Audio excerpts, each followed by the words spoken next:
Le marteau frappa le bloc de bois dans un bruit sourd qui résonna à travers la place desséchée de Dry Creek, dans le Nevada, comme le tonnerre sur une plaine déserte. Mais ce n'était pas du bétail ou des biens immobiliers qui étaient mis en vente sous le soleil brûlant de 1888. C'était une femme de 25 ans, debout sur une estrade grinçante, tandis que son propre père criait les enchères comme si elle était une génisse mise aux enchères.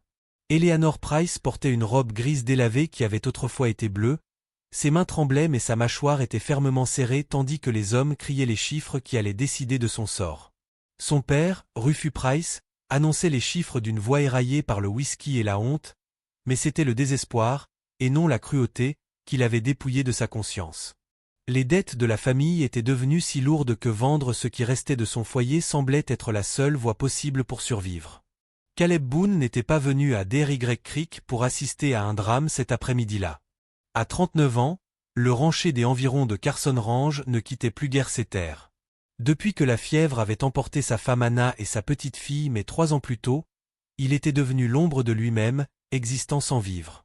Il était venu en ville ce jour-là pour acheter du sel, des graines et des clous, rien de plus. Mais lorsqu'il entendit le tumulte provenant de la place et vit la scène qui se déroulait, quelque chose qui était mort en lui depuis longtemps se réveilla. La vue d'une jeune femme vendue par sa propre famille le remplit d'une colère sourde qui lui rappela qu'il était encore en vie. Rufus se tenait à côté de la plateforme des enchères, le visage couvert de sueur qui traçait des lignes dans la poussière, évitant le regard de sa fille. Sa femme, Nora, observait la scène depuis la foule, un mouchoir pressé contre sa bouche, les larmes silencieuses mais incessantes. Il devait de l'argent à tous les marchands, tous les joueurs et tous les prêteurs sans scrupules à des kilomètres à la ronde. C'était le dernier pari de personnes noyées sous leur propre malchance. Les enchères avaient atteint $34 lorsque Caleb descendit de son cheval, ses bottes frappant bruyamment la terre brûlée par le soleil. Les hommes dans la foule criaient des prix comme s'ils parlaient d'un outil agricole, discutant de la force de la jeune fille, de son apparence, de sa capacité à travailler et à enfanter. Chaque commentaire obscène nouait davantage l'estomac de Caleb. 41, cria un ouvrier agricole aux dents tachées de tabac. 44, répondit une autre voix à l'arrière, celle d'un homme connu pour traiter même ses mules avec cruauté. Chaque chiffre ressemblait moins à une somme d'argent qu'à un verdict. Lorsque l'enchère atteignit $48, Caleb serra les mâchoires. Puis, pour la première fois depuis des mois, sa voix trancha le bruit comme une lame tranchant la pourriture. $100. Ces mots frappèrent la foule comme un éclair. La place devint silencieuse, la poussière retombant dans les airs. $100 représentait une fortune à Dry Creek, suffisamment pour acheter 4 chevaux ou nourrir une famille pendant 6 mois. Rufus Price se figea, sa cupidité luttant contre sa peur alors qu'il regardait l'homme qui venait de doubler toutes les enchères précédentes. Quelque chose dans l'attitude calme de Boone, dans la certitude tranquille de sa voix, fit reculer même les parieurs les plus audacieux. Les yeux d'Eleanor le trouvèrent à travers la foule.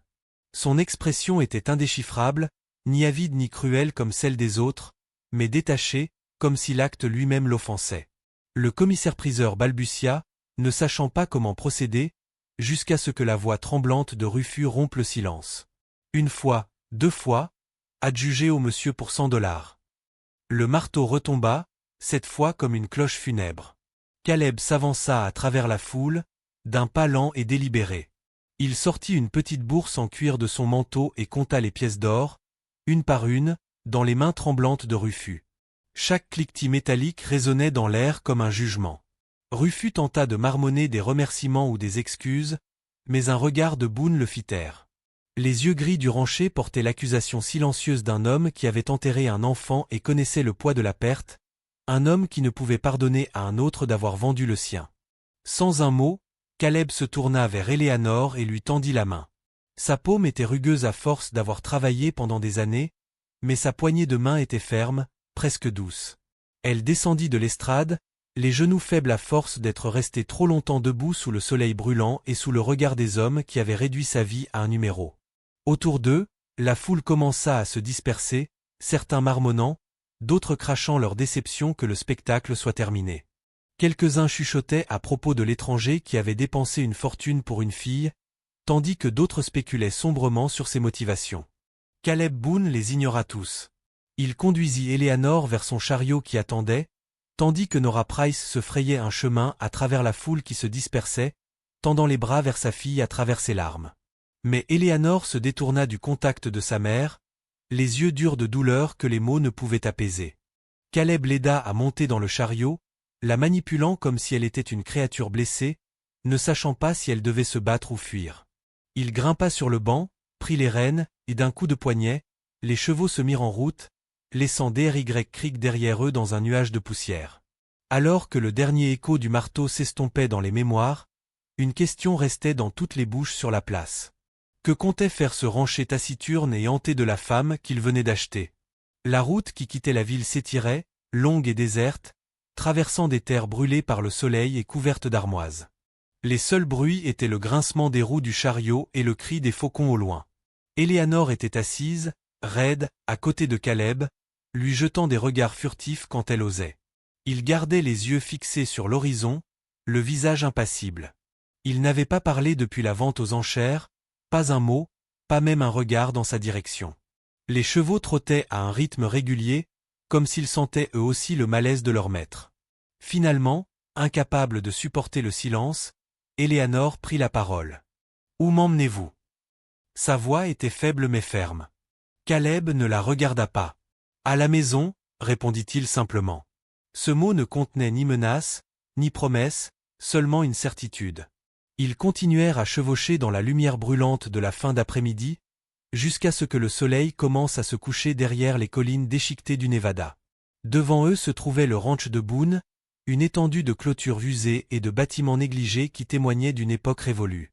La maison elle-même était haute de 2 étages, avec un porche qui en faisait le tour, mais ses fenêtres étaient sombres, sa peinture cloquée par des années de chaleur et de solitude. Aucun ouvrier ne s'affairait, aucun animal ne bêlait. Cela ressemblait moins à une maison qu'à un monument dédié au deuil. Caleb arrêta le chariot devant le porche, descendit et commença à dételer les chevaux avec une précision méthodique. Il travaillait en silence, chaque mouvement était pratiqué et délibéré, les gestes d'un homme qui faisait ce qu'il avait à faire et rien de plus.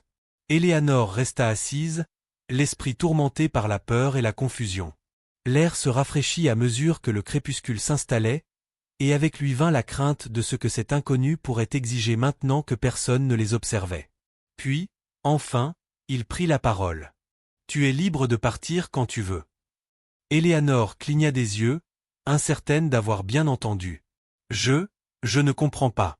Vous avez payé $100 pour moi. » Il ôta son chapeau, essuya la sueur de son front et dit doucement. « Personne ne devrait être acheté ou vendu. Jamais. Ce que votre père a fait. Je ne pouvais pas rester les bras croisés et laisser cela se produire. » Elle le fixa, l'incrédulité luttant avec une fragile lueur d'espoir qu'elle n'avait pas ressentie depuis des années. « Alors pourquoi m'avoir amené ici ? » « Parce que je ne pouvais pas vous laisser là-bas, » répondit-il simplement. « Si vous n'avez nulle part où aller, vous pouvez rester. Il y a une chambre libre à l'étage.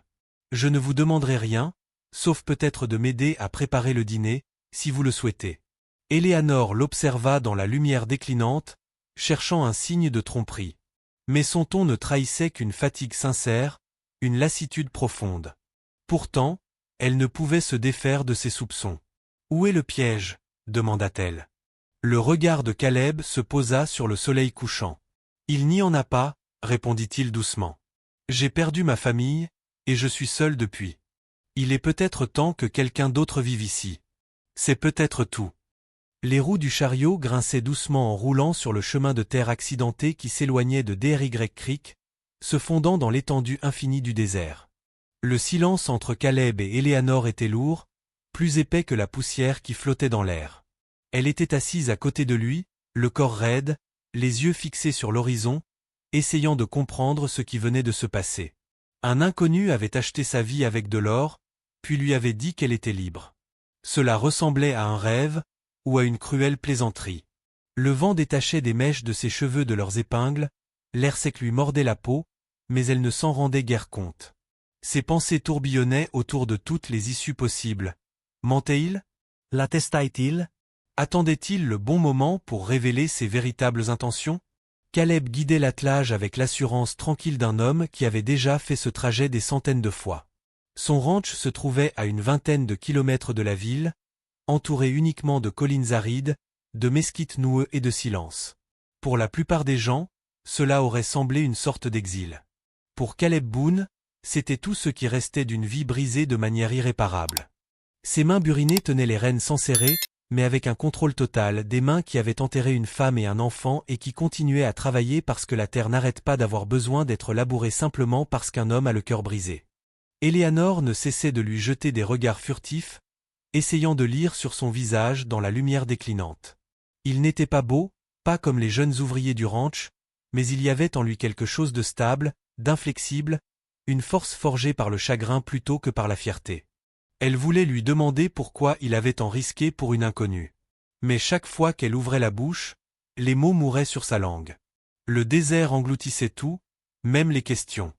Finalement, alors que le ciel s'embrasait d'orange avec le soleil couchant, elle rassembla son courage pour parler à nouveau. « Pourquoi avez-vous fait ça ?»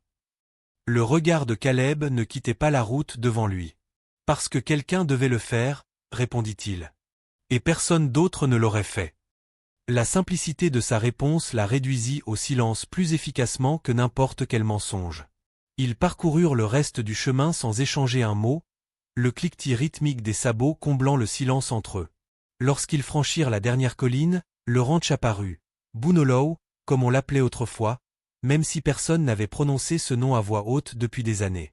La maison principale se dressait, imposante, dans la lumière déclinante, ses fenêtres reflétant les flammes du coucher de soleil. Une grange penchait légèrement sur le côté et un moulin à vent tournait paresseusement dans la brise du soir, grinçant comme les os d'un vieil homme. Il y avait des poulaillers, des enclos vides et un petit dortoir où plus aucun ouvrier ne dormait.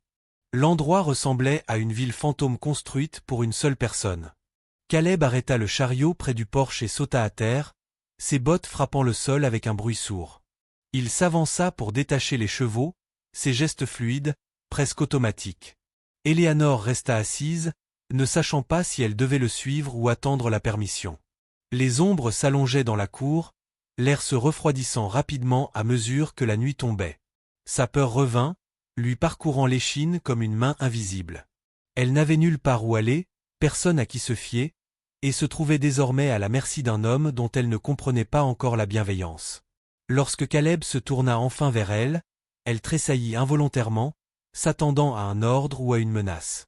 Mais ses paroles, lorsqu'elles vinrent, n'avaient rien de tout cela. « Vous pouvez entrer si vous le souhaitez, » dit-il. « Il y a de la nourriture. De l'eau. Un lit si vous en avez besoin. » Eleanor hésita, puis descendit lentement, ses chaussures usées frappant la terre. L'odeur de la terre sèche et de la sueur de cheval lui monta au nez. Caleb lui tint la porte ouverte, les gonds grinçant comme s'il n'était pas habitué à bouger.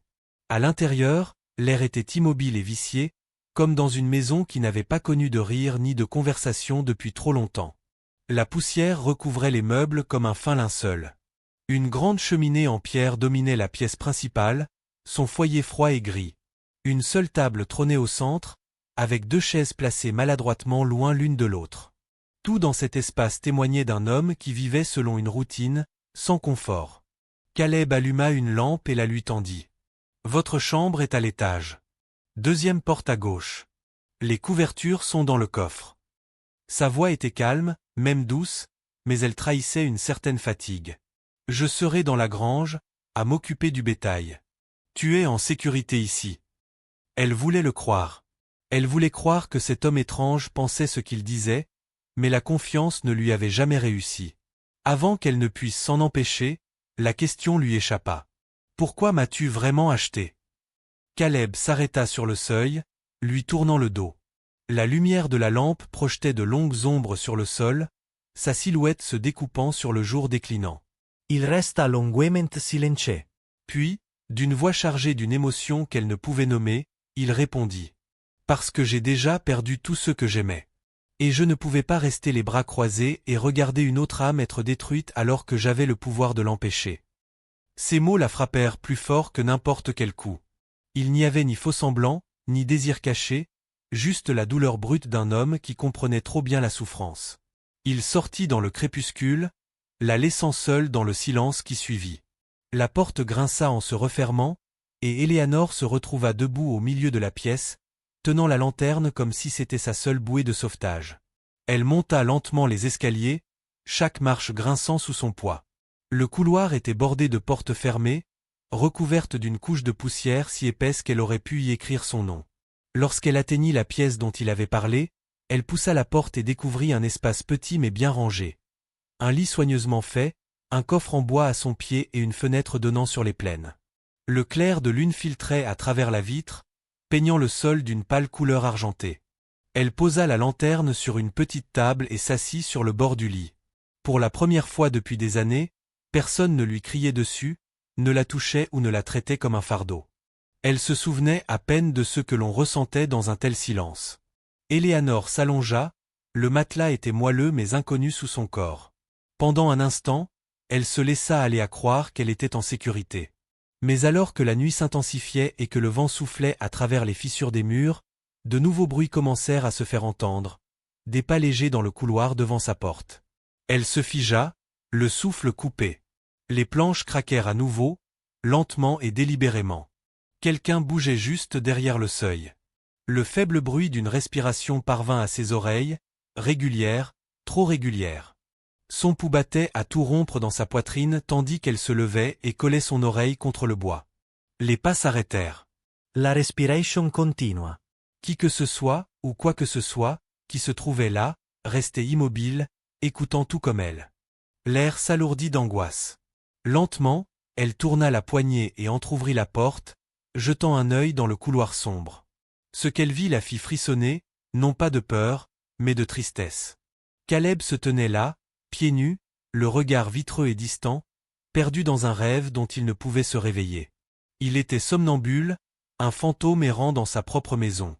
Dans ses mains, il serrait une petite poupée en bois, un jouet de petite fille, sculpté à la main et peint de rayures rouges délavées. Ses lèvres bougeaient, tremblantes, murmurant un nom. Mais, ma douce petite fille, où es-tu? Papa est là. Papa te cherche. Cette vision coupa le souffle à Éléanore. Elle regarda cet homme brisé passer devant sa chambre et entrer dans une autre plus loin dans le couloir. Il poussa une porte, révélant ce qui avait autrefois été une chambre d'enfant. Même dans l'obscurité, elle pouvait distinguer les contours d'un petit lit, des jouets sur le sol, des vêtements suspendus dans une petite armoire, tous conservés comme s'ils attendaient le retour de leur propriétaire. Caleb s'assit sur le petit lit, les épaules secouées de sanglots silencieux, murmurant le nom de sa fille encore et encore. Éléanore sentit les larmes lui piquer les yeux. Pour la première fois, elle vit la vérité, non pas celle d'un monstre, mais celle d'un homme vivant dans son propre chagrin, prisonnier de souvenirs qu'il ne pouvait oublier. Silencieusement, elle recula et ferma sa porte, s'appuyant contre elle, le cœur serré pour eux deux. La nuit s'installa à nouveau, mais le silence semblait différent. Non pas menaçant, mais triste, humain. Elle le comprenait désormais. Il ne l'avait pas sauvée pour la posséder, il l'avait sauvée parce qu'il se souvenait encore de ce que signifiait aimer. Avant de s'endormir, une pensée s'ancra dans son esprit. Demain, elle trouverait un moyen de l'aider à guérir, qu'il veuille son aide ou non. Le matin se leva tranquillement sur Bunalow, la lumière filtrant à travers les rideaux fins comme une promesse hésitante. Le moulin à vent grinçait à un rythme régulier à l'extérieur, et les coqs chantaient à travers les champs poussiéreux, mais la maison elle-même restait lourde du poids des années passées sous silence. Éléanore se réveilla en sursaut, ne sachant pas tout de suite où elle était. Puis une légère odeur de café flottait dans l'air, et elle se souvint. Le ranch, l'homme qui avait acheté sa liberté, et l'étrange rencontre de minuit dans le couloir. Elle se leva et enfila les mêmes vêtements usés qu'elle portait à son arrivée. Son reflet dans le miroir avait quelque chose de fantomatique, encadré par la douce lueur du matin. Elle lissa ses cheveux en arrière et descendit, ne sachant pas si elle était la bienvenue ou simplement tolérée. Les marches craquaient sous ses pieds, et à chaque pas, elle répétait ce qu'elle pourrait dire. « Bonjour, merci, je peux travailler pour gagner ma vie. » Mais lorsqu'elle entra dans la cuisine, tous les mots s'évanouirent. Caleb était assis à table, les coudes posés sur le bois usé, une tasse de café entre les mains. Les cernes sous ses yeux lui indiquèrent qu'il n'avait pas dormi. Une casserole mijotait sur la cuisinière, et une riche odeur d'avoine et de miel emplissait la pièce. Sans lever les yeux, il dit doucement. « Il y a à manger, si tu veux. » Éléanore hésita, puis se dirigea vers le comptoir et se servit une petite portion. Elle mangea en silence, consciente de son regard qui se posait sur elle de temps à autre, non pas avec suspicion, mais dans une observation silencieuse.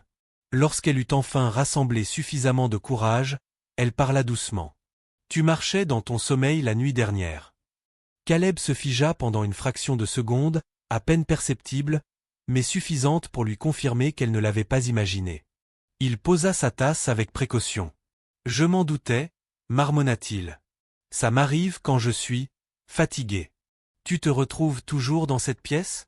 Demanda-t-elle avant de pouvoir se retenir. Il serra les mâchoires et baissa la voix, qui devint aussi rauque que du gravier. Cette pièce est interdite d'accès.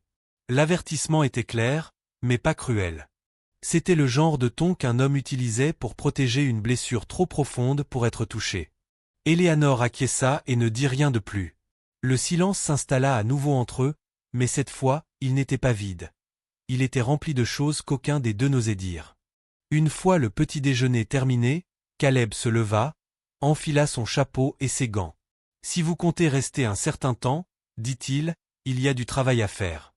Je ne laisse personne rester les bras croisés ici. » Eleanor se redressa. « Je peux travailler, répondit-elle rapidement. J'avais l'habitude de cuisiner et de coudre, et aussi de faire le ménage, si c'est ce dont vous avez besoin. » Il l'observa un instant, comme pour évaluer sa sincérité. Puis il fit un signe de tête en direction de la grange. « Commencez par l'écurie. Les outils sont dans le coin. Les chevaux se moquent de savoir qui les brosse, tant que c'est bien fait. » Éléanore passa la matinée à apprendre le rythme du ranch. Les chevaux, méfiants au début, se détendirent rapidement sous ses caresses.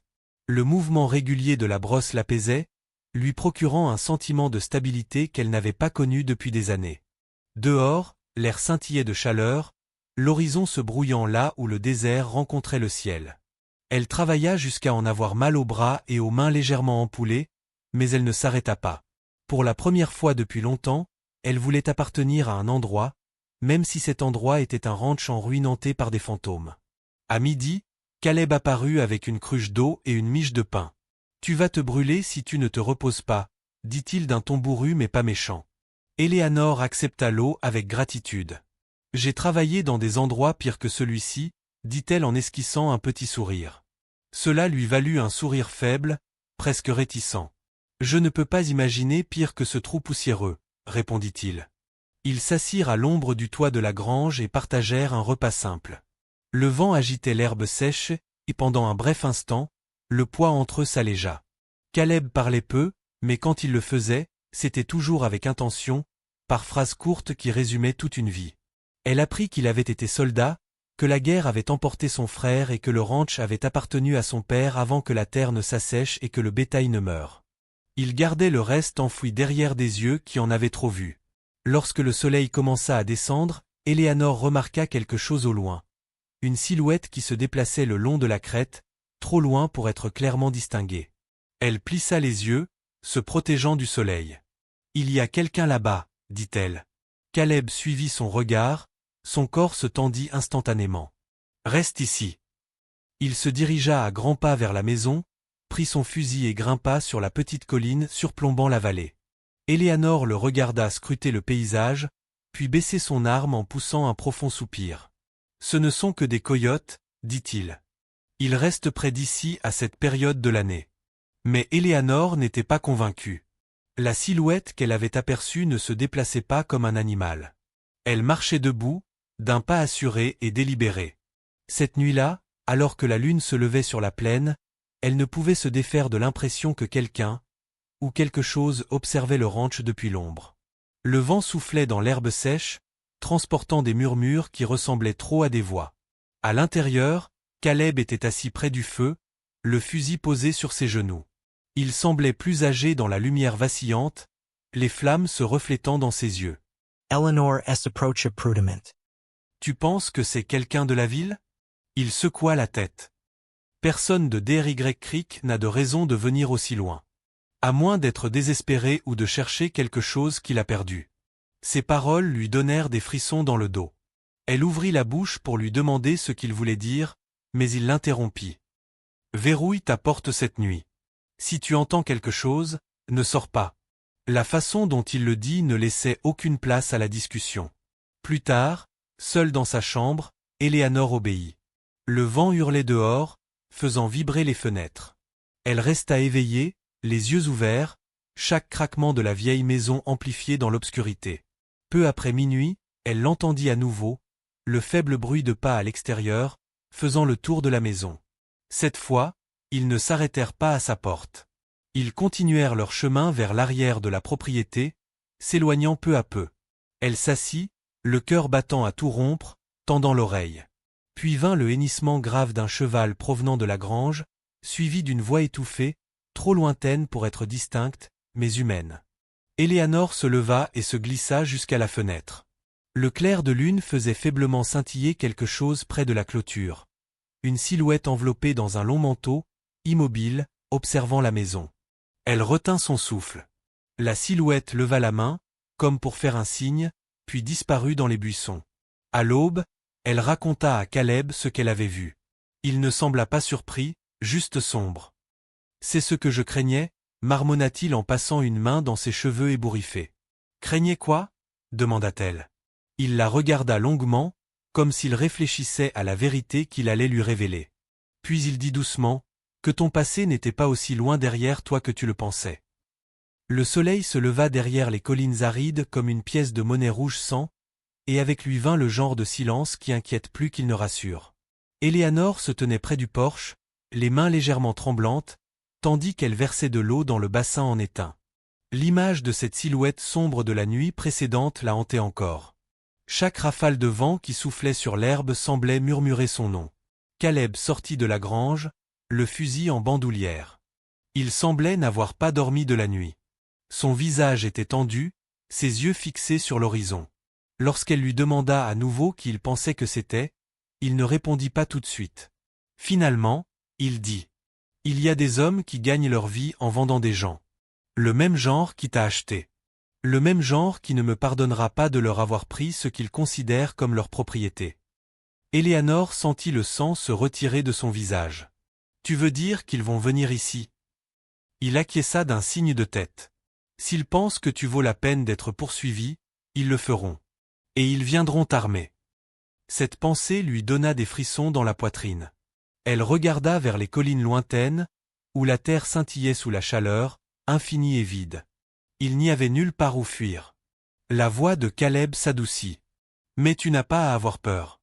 J'ai vu des hommes pires qu'eux. J'ai enterré pire qu'eux. » Il ne le disait pas avec bravade, mais avec le calme imperturbable de quelqu'un qui connaissait trop bien le visage de la mort. Ils passèrent la matinée à se préparer en silence. Caleb vérifia le fusil, coupa des cartouches supplémentaires et répara les gonds de la porte arrière. Éléanore aida du mieux qu'elle pouvait. Elle barricada les fenêtres, alla chercher de l'eau au puits, nourrit les chevaux pour qu'ils ne paniquent pas plus tard. Chaque bruit le grincement du moulin à vent, le croassement des corbeaux au loin semblaient résonner plus fort qu'ils ne le devraient. En fin d'après-midi, l'air était devenu immobile, anormalement immobile. La poussière flottait dans les airs comme une fine fumée. Caleb se tenait près du corral, les yeux plissés, lorsqu'il aperçut un mouvement près de la crête. 3 cavaliers. Non, 4. Ils avançaient lentement, délibérément, s'étalant à mesure qu'ils approchaient. À l'intérieur, dit-il doucement. Éléanore obéit sans un mot. De la fenêtre, elle vit les silhouettes se préciser. Des hommes vêtus de longs manteaux, le visage ombragé par des chapeaux à large bord. Celui qui était en tête chevauchait avec assurance, avec l'arrogance d'un homme à qui on n'avait jamais dit non.